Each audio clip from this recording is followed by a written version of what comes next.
Kitchen with Mary Mac. Today's podcast features ghee, or rendered butter, which is a delightful thing. It's an absolutely delightful thing, and it's a wonderful thing to use in all your cooking. You can use it, it's sort of like interchangeable with olive oil for cooking, for frying, oh my goodness, it's just delicious. So I'm going to tell you how to make it, tell you a little bit about it. And what it is, it's basically melted butter with the milk solids removed. You know, if you melt butter, you end up with this hazy stuff in it when you melt it in recipes. That is your milk solids. And what ghee is ghee is just the fat, or rendered butter. It's just the fat from the butter. This is something, it won't go bad sitting on your counter in a jar. You can use it. Oh my gosh, it's so good for fried potatoes. If you like fried potatoes, if you fry them in rendered butter, you'll never go back to anything else again. It's wonderful for frying eggs, for making a grilled cheese sandwich, French toast, pancakes, anything that you fry.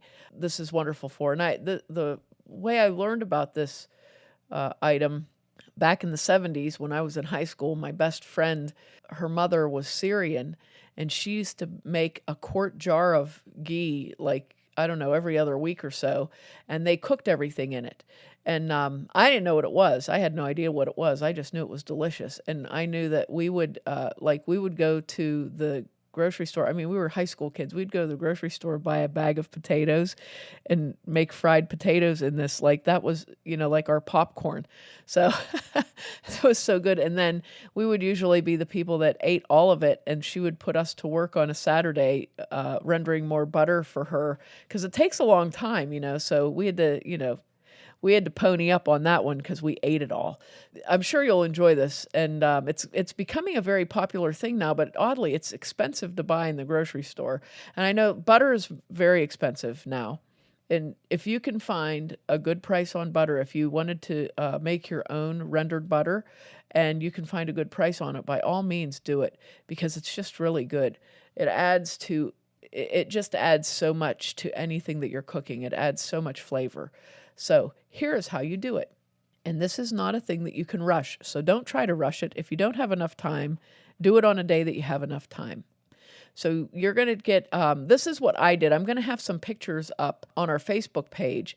And I used about a pound of butter when I started this. So if you want to just do a pound of butter, that's a good idea to find out if you're going to like doing this. That way you're not wasting, a lot of money and time.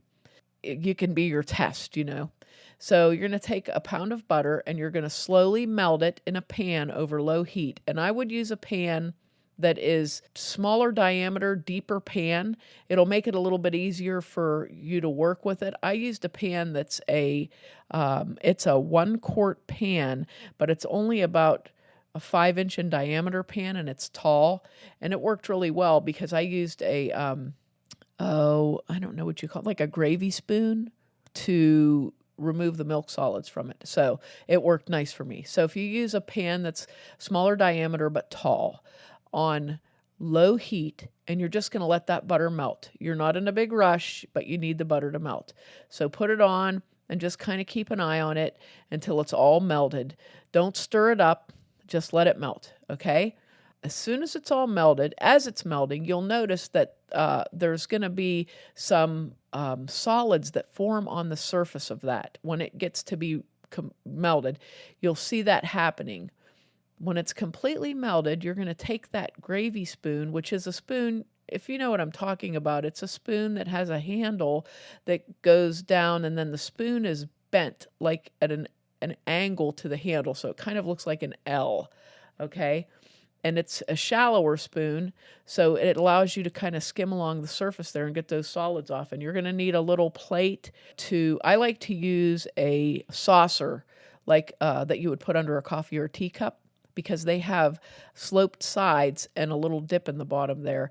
And that way, if you do get if you get a little too much, you have a little bit of the rendered butter into it, you can kind of pour it back off. So have your little plate there, and you're just going to very carefully skim the solids that form on the surface of that butter that's melting. And when you get them all off, it's tricky and it does take a while, and you do have to be very careful. It's sort of like playing Operation, except there's no buzzer. But scoop that off very carefully. And then once you get it as clean as you can get the top of it, you're going to take it off of the heat and just let it sit on your stovetop until the other solids settle in the bottom. You want it to get cool, not cold, but you want it to cool off enough that the other solids are not visible. And then that takes about, I want to say that takes about maybe an hour to 2 hours for it to get to that state. Once you have it there, I used a little pint jar, and I very carefully poured my liquid off into that pint jar. And you have to watch because you don't want those solids to get in there. And they look sort of like white grit in the bottom, so you can see them. It's not like you're going to not see them. But when you get close, stop pouring it in and just set the pot down. And you can use that gravy spoon again to skim as much of that rendered butter off of the solids as you possibly can. Now, with the 1 pound of butter that I melted, it made about 3/4 of a cup of rendered butter. So once you have your rendered butter in your glass jar, put a lid on it, and you can store that on the counter. I've had mine on the counter for 2 months now. It smells terrific. It has not gone bad. However, if you are nervous about that, if you're not comfortable with leaving it out on the counter or in the pantry, or in your spice cupboard or whatever, leave it in your refrigerator, because it's just going to get hard, but it's not going to change its makeup because it's going to be solid butter fat. So it's just going to get hard, and it sort of looks like a yellowy kind of a coconut oil. You know, it's about that texture of coconut oil with a light yellow color. And then you'll be able to use that as you cook. Those solids that sink down to the bottom, you can do one of two things really with those. You could, if you wanted to, you could put them in your composter, or you could just throw them away. And that's fine. I mean, you're not going to have a ton there, so you can just clean them out and throw them away. I wouldn't use them in anything because I think I can't think of anything they'd be good in. If you can think of something they'd be good in, by all means, go for it. But now you're going to have a little bit of rendered butter to work with and see if you like it.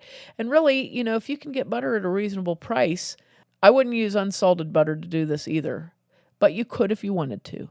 But if you can get butter at a reasonable price, by all means, make yourself some rendered butter. It certainly is delicious, and you'll certainly be glad you did it.